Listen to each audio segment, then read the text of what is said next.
ભરૂચમાં 300થી વધુ ટ્રેક્ટરો સાથે ખેડૂતોની યાત્રા કંથારિયા પાસે પોલીસે રેલી અટકાવતા રોષ ભભૂક્યો છે। ભરૂચ જિલ્લામાં જમીન સંપાદનનું વળતર, પાક નુકસાની અને ખાતરની અછત જેવા વિવિધ પડતર સમસ્યાઓના નિરાકરણની માંગ ઉઠી છે। 9 તાલુકાઓમાંથી 300થી વધુ ટ્રેક્ટરો સાથે ખેડૂતોએ વિશાળ યાત્રા કાઢી।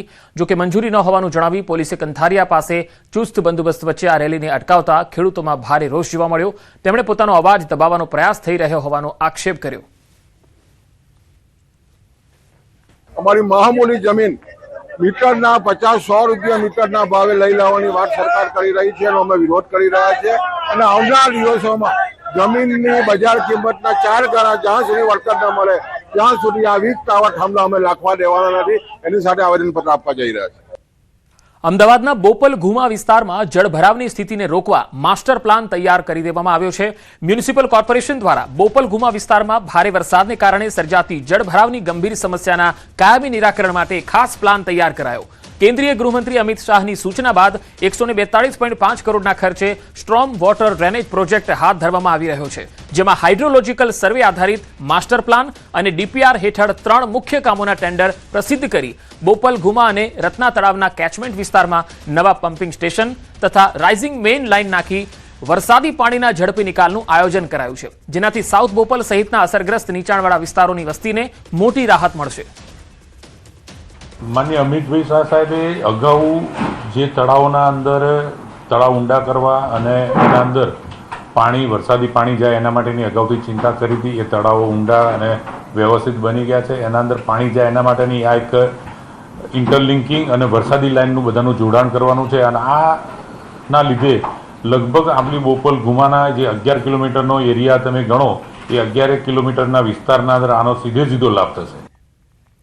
બોટાદ શહેરના તુરખા રોડથી ગગનજી ઝૂંપડી વિસ્તાર સુધીનો જે રોડ છે એ નવેસરથી બનાવવાની કામગીરી અધવચ્ચે જ અટકી છે, જેથી સ્થાનિકોમાં ભારે હાલાકી છે।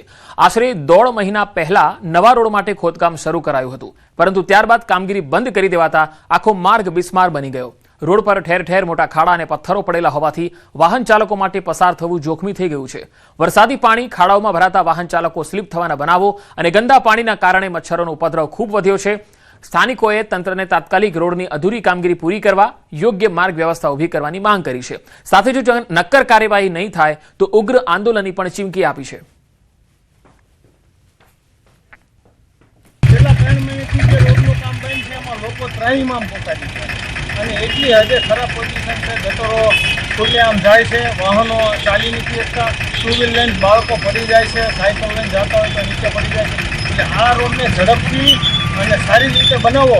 વરસાદી વાતાવરણ હતું એટલે એ રસ્તા ઉપર વરસાદનું પાણી જે ભરાવાના કારણે રસ્તાનું કામ થઈ શક્યું નહોતું અને લોકોની વારંવાર રજૂઆત આવતા અમે પીડબ્લ્યુના એન્જિનિયરને રૂબરૂ મૌખિકમાં અમે વાતચીત કરી અને તાત્કાલિક આ કામ શરૂ થાય એ માટેના પ્રયત્ન કર્યા છે। જીબીની જે લાઇન છે એ અંડરગ્રાઉન્ડ કરવા માટેની બધી પ્રોસેસ એ લોકોની ચાલુ હતી। આરએનબી દ્વારા જીબીની અંડરગ્રાઉન્ડ આખી લાઇન કરવામાં આવી છે, એના લીધે થોડુંક વિલંબ પણ થયો હતો કામમાં। કામ અત્યારે ધીમું ઓલે તો ચાલુ જ છે કે જે એમને કપચી છે આ છે તે છે નાખવાનું કમ્પ્લીટ ચાલુ કરી નાખ્યું છે અને માહિતી પ્રમાણે તો અત્યારે એ લોકોએ જલમીનથી સીસી રોડનું કામ પણ અત્યારે શરૂ કરી દીધેલું છે।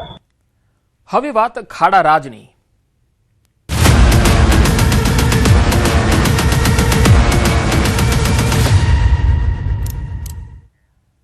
વાત સ્માર્ટ સિટી વડોદરાની કરીએ। વડોદરાના ડભોઈમાં ભૂવો પડ્યો અને આ ભૂવામાં ફસાયું ડમ્પર। જી હા, ટાઉનના તાઈવાગા વિસ્તારમાં પસાર થઈ રહેલું ઓવરલોડ રેતી ભરેલું ડમ્પર અચાનક ભૂવો પડવાના કારણે તેમાં અંદર ઘરકાવ થઈ ગયું, ફસાઈ ગયું, જેના કારણે એક મોપેડને નુકસાન થયું।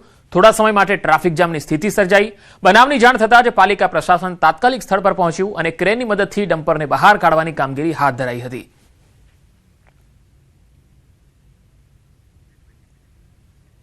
તો રસ્તામાં ખાડાની માથાકૂટથી મહીસાગરની જનતા પણ પરેશાન થઈ ગઈ છે। મહીસાગર જિલ્લામાં વરસાદના કારણે ખાડા રાજ જોવા મળી રહ્યું છે। વિરણિયા ગામથી દેવ ચોકડી થઈને અમદાવાદને જોડતો માર્ગ બિસ્માર બની ગયો છે। કરોડોના ખર્ચે બનેલ મુખ્ય ડામર રસ્તો સામાન્ય વરસાદમાં જ ધોવાઈ જવાથી લોકોને ભારે મુશ્કેલીનો સામનો કરવો પડી રહ્યો છે। વિરણિયાથી દેવ સુધી ડામર રસ્તો અંદાજિત 3 વર્ષ પહેલા સરકાર દ્વારા 99 કરોડની ફાળવણી કરીને બનાવાયો હતો। જો કે આ રસ્તા સામાન્ય વરસાદમાં જ ધોવાઈ ગયા। તંત્રના પાપે લોકો અકસ્માતનો ભોગ બની રહ્યા છે. સામાન્ય વરસાદમાં જ ડામર રસ્તો ઠેર ઠેર ધોવાઈ ગયો અને મોટા મોટા ખાડા પડી ગયા. પુલની સાઈડ ઉપર મોટા મોટા ખાડા પડી જવાથી ભ્રષ્ટાચાર સામે આવ્યો. સ્થાનિક લોકો દ્વારા તાત્કાલિક ધોરણે ખાડા પૂરવામાં આવે તેવી માંગ ઉઠવા પામી છે. વિરણિયા ગામ અને હાલના ધારાસભ્ય ગુલાબસિંહે પણ આ અંગે રજૂઆત કરી છે. મહીસાગર જિલ્લામાં વરસાદના કારણે ઠેર ઠેર ડામર રસ્તા ઉપર ખાડા જોવા મળી રહ્યા છે. દ્રશ્યો બતાવી રહ્યો છું કે આ છે દેવથી વિરણિયા જતો રસ્તો કે જ્યાં મોટા મોટા મસ્ત મોટા ખાડા અહીંયા પડી રહ્યા છે. રસ્તાઓ ઉપર ખાડાના કારણે વાહન ચાલકોને ભારે હાલાકીનો સામનો કરવો પડી રહ્યો છે. તો વાહનો અહીંથી નીકળી રહ્યા છે, પસાર થઈ રહ્યા છે, ત્યારે વાહનોને પણ નુકસાની ભોગવવી પડી રહી છે. કેટલાક વાહન ચાલકો છે અહીંયા આવતા જતા હોય છે, તેમની સાથે સીધી વાત કરીશું. આ બહાર રસ્તા પરથી નીકળી રહ્યા છો, કેટલા ખાડા છે ને શું કહેશો, કઈ રીતે મુશ્કેલીઓ પડી રહી છે, શું કહેશો? આમ તો હું અત્યારે વિરણિયા ચોકડીથી આવતો જ છું. રોડ જેવું કશું છે જ નહીં, માત્ર ખાડા સિવાય કશું દેખાતું નથી. અમારો આ કાયમી અવર જવરનો આ રસ્તો છે, એટલે રાત દિવસ આ રસ્તા ઉપર મુસાફરી કરીએ છીએ અમે. કેટલાય એક્સિડન્ટોના અહીંયા પણ ભોગ બનેલા છે. મસ્ત મોટા ખાડા પડ્યા છે, અનેક લોકોને હેરાનગતિ ભોગવવી પડી રહી છે, વાહનોને પણ નુકસાન થઈ રહ્યું છે, શું કહેશો? અહીંયા તમે જોઈ શકો છો એમ કે વિરણિયાથી દેવ સુધીનો આ જે હાઈવે છે ત્યાં આગળ વારંવાર અમે તંત્ર સમક્ષ પણ રજૂઆતો કરેલી છે કે ભાઈ અમને આ હાલાકી ભોગવવી પડે છે. અમે સ્થાનિક લોકો અહીંયા એક દિવસ અહીંયા રોડ પણ બંધ કર્યો હતો, પણ તે છતાંય આ લોકો બસ આ દેખી તો ભ્રષ્ટાચાર કરોડો રૂપિયાનો છે, બરાબર. એટલે કહી શકાય કે ભારે મુસીબતનો સામનો અહીંના સ્થાનિક લોકો અને વાહન ચાલકો કરી રહ્યા છે, જેથી તાત્કાલિક ધોરણે આ રોડ બનાવવામાં આવે તેવી માંગ અહીંના સ્થાનિક લોકો કરી રહ્યા છે. નિતેશ ભાટિયા, ન્યૂઝ 18 ગુજરાતી, મહીસાગર. આખા વિસ્તારમાં, મારા મત વિસ્તારમાં રસ્તા ઉપર ઠેર ઠેર ખાડા પડી ગયા છે, મોટા મોટા ભૂવાઓ પડી ગયા છે. વાહન ચાલકો પણ હેરાન પરેશાન થઈ ગયા છે. નાના વાહનોવાળા પણ ખાડાઓમાં પડી કોઈ એક્સિડન્ટ થાય તેવી સંભાવનાઓ છે. તો આ અંગે પણ હું મંત્રીશ્રીને, મુખ્યમંત્રીશ્રીને આ અંગે પણ મેં રજૂઆત કરેલી છે. હવે વાત જૂનાગઢની. જૂનાગઢમાં વરસાદે તો વિરામ લઈ લીધો, છતાં શહેરના રસ્તાઓની હાલત એટલી કફોડી છે કે તમે દ્રશ્યમાં જોઈ શકો છો. જ્યાં જુઓ ત્યાં મોટા ને મોટા ખાડાઓ હોવાથી લોકો જીવના જોખમે અહીંથી પસાર થાય છે. દોલતપરાથી ધરાનગર ગેટ સુધીના અનેક રસ્તાઓ ગટર અને પાઇપલાઇનની કામગીરીના કારણે બિસ્માર બન્યા છે. વારંવારની રજૂઆતો છતાં કાયમી સમારકામ ન થતા લોકોમાં રોષ છે. દરેક આખા શહેરની અંદર રસ્તા તોડી નાખ્યા છે અને એ રસ્તા બનાવવા માટે જે કોન્ટ્રાક્ટ આપ્યા, કરોડો રૂપિયા આપી દીધા. ગુજરાત સરકારે કરોડો રૂપિયા ખોબે ને ધોબે પૈસા આપ્યા છે કે જુનાગઢનો વિકાસ થાય, સારું થાય.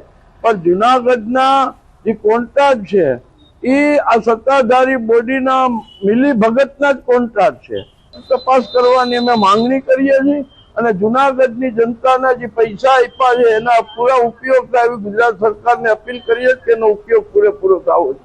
અને જ્યારે જુનાગઢ આવું ત્યારે એક જ દેખાય કે અહીંયા આવતા ભેગા આ ખાડા જ લાગવા માંડે છે. હું કાયમ અપડાઉન અહીંયા કરું છું, ખાડા સિવાય મને કઈ દેખાતું નથી. મેં બીજા સિટીમાં હું રહી આવ્યો 5 વર્ષ, પણ ત્યાં મને ક્યાં ખાડા દેખાણા નહીં. રાજકોટ છે, અમદાવાદ છે, ગાંધીનગર છે, રસ્તા જોઈએ તો તમે, અને આ રસ્તા તમે જોવો તો ખાડા સિવાય કઈ નહીં. અને આ રસ્તાનું કઈ કરવું જોઈએ, નકર આ સરકાર આ કઈ કરે નહીં તો હવે આ જુનાગઢ આગળ વધે એમ મને લાગતું નથી. જુનાગઢના રોડ રસ્તા, જુનાગઢનો 1 કિલોમીટરનો રોડ એવો નથી કે જ્યાં ખાડા, ગંદકી, કીચડ એવું નહીં. જુનાગઢ નામ કેતા જે યાત્રિકો અત્યારે છૂટું કરે છે કે જુનાગઢ નામને ખરેખર તો ખાડા ગઢ હવે કેવું જોઈએ કે જુનાગઢમાં 1 કિલોમીટરનો રસ્તો એવો બાકી નથી કે એમાં ખાડા, ખબડા, ભૂવા ન પડતા હોય.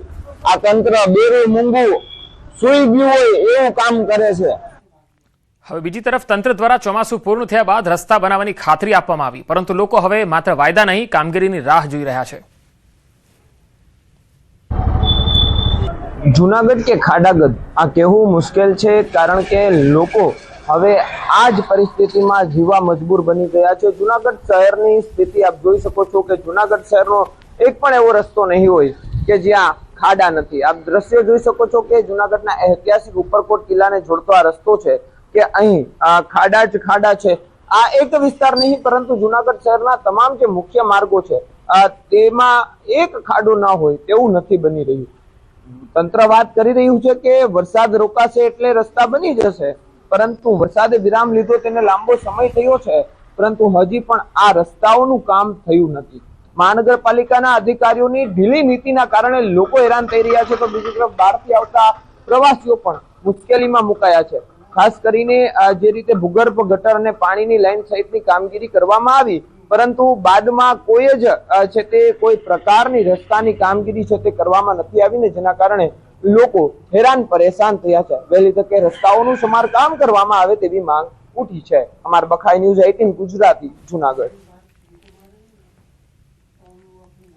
હવે પંચમહાલના કાલોલથી તસવીર આવી રહી છે. કાલોલના ખરસાલિયા રેલવે ઓવરબ્રિજનો સર્વિસ રોડ હાલ વાહન ચાલકો માટે મુશ્કેલીનું કારણ બન્યો છે.